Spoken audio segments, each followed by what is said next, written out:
Hi, everyone, and welcome back to The Rush, where we always love to talk real estate. And who better to do it with than Condo Leo? Leo Wilk is joining me now. How are you? Great. It's been a while. I was on that side last time. Yeah, you guest hosted with me, Yep. but we have to talk real estate because everybody was saying the market was going to crash. Oh my gosh, we're all going to die. What happened? Well, I brought some stats. Okay. The market didn't crash like everyone thought the doom and gloom was going to happen. Quick stats, sales this September this is everything, Greater Vancouver houses, townhomes, not just condos. There was just over 2,400, so 2,483. Last year there was only 1,516. So it's actually up 63% this year. That's amazing. As far as sales. New listings, the biggest reason is new listings this September, there was 5,030. Last year there was 5,300, so that's down 5.5%. What we're finding, again, as well as the rates going down, as you know, they went down, or sorry, they went up, so everyone was freaking out trying to get them at the lower ones. But there was less quality product out there, let's call it. So people, when something does come on the market, it's good, it's gone. Like they're just, when I was doing houses with clients, and anything that's good in a building or in an area, people are just scooping them up right away. So that was the biggest difference we're finding this year. Why would that be that there would be more low quality stuff out there on the market? I don't know. It's just there's quantity is lower, so I guess quality is going to be lower because there's just not as many to choose from. And I have specific clients who are like, I only want this building and that building. 2 buildings out of hundreds, thousands, so we're just chasing it. They come on, we had 3 offers go in on other ones, but they were all going to multiple offers. So things were just a lot. You know, August is supposed to be a quiet month.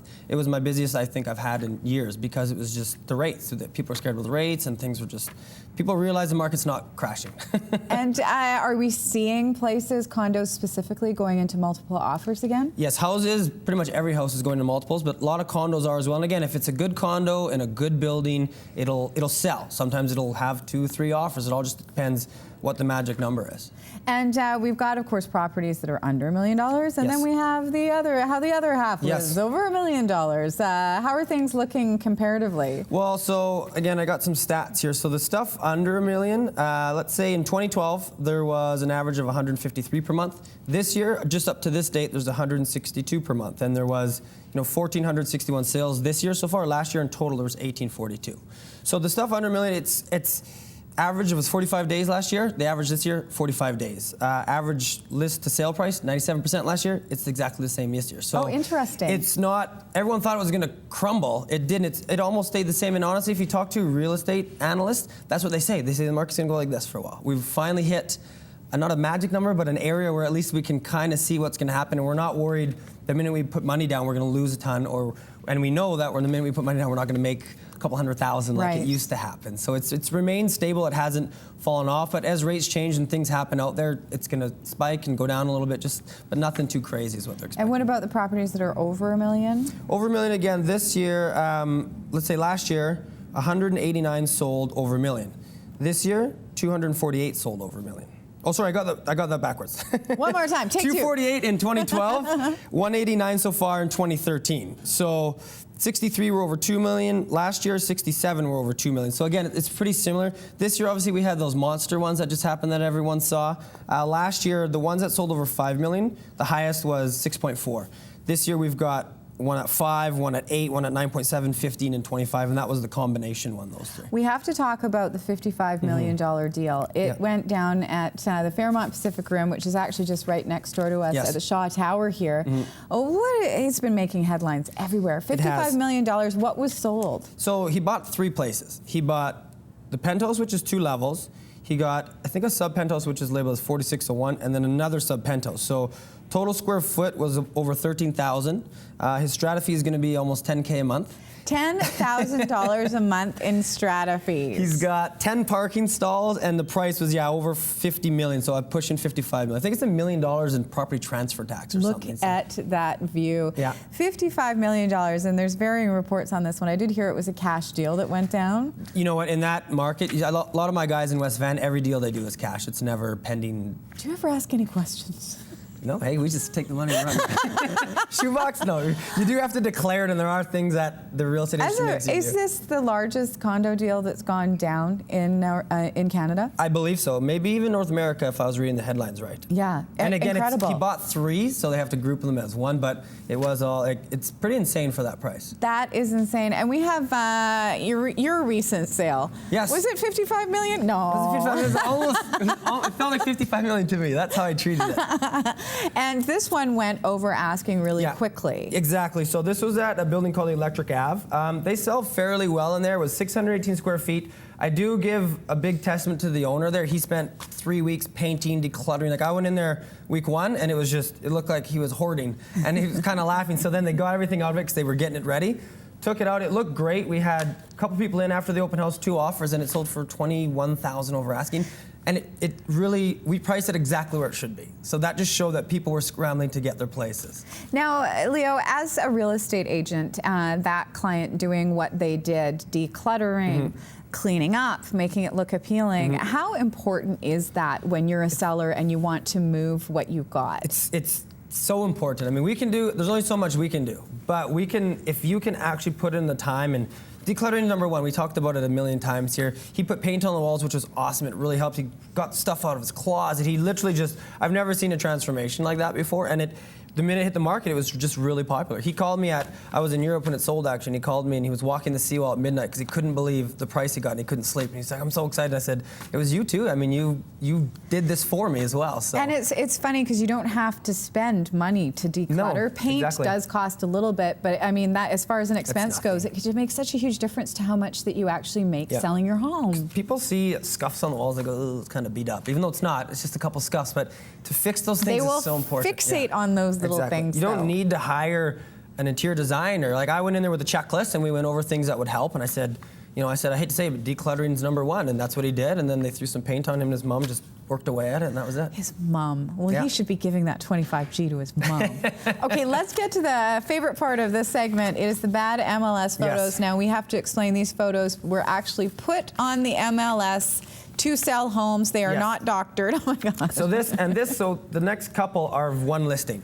Okay, this is one listing. Yeah, this building sells like crazy. It's one of my favorite buildings downtown. I won't say it because I don't want to say which listing it is, but it's a really high-end building. But these pictures don't show that it's high-end, and this thing's been on the market for 180 days. They've never taken it off the market. That's basically a picture of a door. It's a picture of a door. That's the den.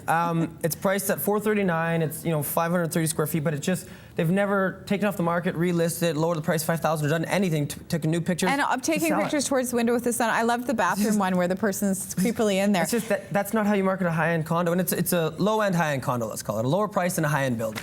Well, and it goes to show when you can see the person with their phone taking the photo, it is not that expensive to hire a professional photographer. When you see those virtual tours with the proper cameras, it makes such a huge difference. Who's going to come and see it? I just can't believe that owner could see that and say, "Oh, thanks, that looks great." Like, if I ever showed pictures like that to one of my sellers, they'd kill me. Like, why do you have a door picture in here? Yeah, so I just don't get that stuff. Okay, let's go to the next property that was really listed on the MLS. Did they really put a picture of their dog? So this one's sold. So they were showing it was a dog-friendly building. Did the dog come with it? That was the first picture on the listing. So this one was listed in January and sold in May, 5 months. The pictures, again, it doesn't show the true space. They didn't really do anything to highlight it. It wasn't done, you can tell it wasn't a professional photographer. No. So this one, it sold for $555,000, 95% of the asking price, in a market where it's selling for 97%. So you look at that and you go, the whole way to sell real estate is drive traffic, create hype, and sell. And that's the pre-sale world right there in essence. But they got 2% less than the market was getting. Was it because of those photos specifically? I don't know, but those didn't help. But chances are, if they had good photos, it's going to get more people in the door, so you never know. It's all about getting people in there and then creating hype and selling it. And now all I can think about are the scuffs on my walls. Now let's go to the next one. Okay. What is this? This is the only picture they have on the listing. Seriously? Yes, and it's a picture of the original brochure from the developer. It's not even a picture of the building, it's a picture of the brochure. This building is beautiful. It's got a beautiful lobby, marble floors, a nice gym. And if you can't get pictures of the suite, fair enough, but hire a photographer for $50 to take some amenity shots, some area shots, because it's been on the market for 438 days. That's unheard of in Vancouver. Started at $538,000. It's now at $499, but they've never taken it off and come back on, they just lower the price, which doesn't refresh it. It just drives me crazy. Why would people even bother? Again, if the owners saw that, it's just, you can take a picture of the building with your phone and come up better than that, and that's my issue with it. So I just don't get it. Okay, one more listing we're going to look at. It's a house, actually. Okay, it's a house. Yeah. And oh my gosh. So this was one of their pictures. This is highlighting the area. You've got a liquor store next door. The housing market's been going crazy lately. It's just, you can't sell houses fast enough right now. Oh my gosh, that is totally blurry. That's the kitchen. Or I've been at the liquor store. Exactly. This place is priced at $950,000. You are dirty towels. Well, that's their bathroom picture. No. So they're selling a place that's almost $1 million, and this is how it's being marketed. And that person, to sell $1 million property, it costs a lot of money to pay the fees and everything. And so they're paying someone to market it like that, and it drives us crazy out there. I bet, because I mean, there's so many people who want to live in East Van because there's some great homes there. You can't even see what that home is. You don't even know what, you have no clue. Are you buying a liquor store? Exactly. It's nice that it's there, but I wouldn't highlight it in the listing. Like, I don't know. Okay, we have some questions from our audience. Sonia's on the social media desk. Sonia, what's our first question for Leo? Well, the first question is from Claire, and she's wondering how important is that a home that you're selling has a garage? How important is it in the selling process? For the housing market, I mean, if it's a newer home, that's probably a bonus. People do like garages. Just total number of available parking in general is really important. The garage is bonus because a lot of people just need 4 cars anyways, 3 cars. A lot of people who are buying these older homes, doesn't matter because they're usually tearing them down anyways, and they might get a garage up themselves. It is a selling feature. In Vancouver, you don't see it as much, but let's say you get more into the Fraser Valley, a lot of those places are going to have a garage and need them because that's just the norm up there, whereas out here it wasn't as much. And I think if you don't have a parking space in downtown Vancouver in the condo market, people aren't going to necessarily look at it because you have to have parking. Parking is very important. And I mean, let's say this, if you've got an old home and you want to sell it and you think I should build a garage, don't, because you're not going to get all that money back. That's my suggestion. Okay, one more question, Sonia. And our second question is, what is your own personal preference of living in a house, a condo, or a houseboat? Or a houseboat. His name's Condo Leo. I partied on a couple houseboats. That was fun. Well, I mean, I hate landscaping. I hate yard work. I hate doing flowering. There it is. That makes sense. Leo's a big gardener, as you can tell. So for me, I like the condo lifestyle better than the house lifestyle, and I always find this is the location of condos, right? Downtown, when I'm in a house, I have to get in a car and drive to go get groceries. I have to get in a car to go do everything. When I'm downtown, my office door faces my building.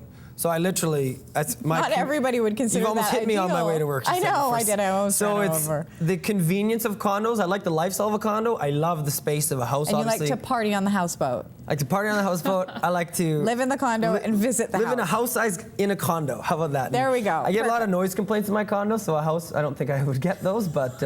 He's the perfect neighbor. It's morning noise complaints from music. That's what it is.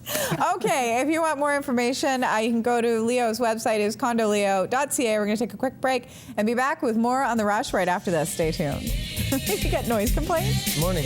9 a.m. they're complaining.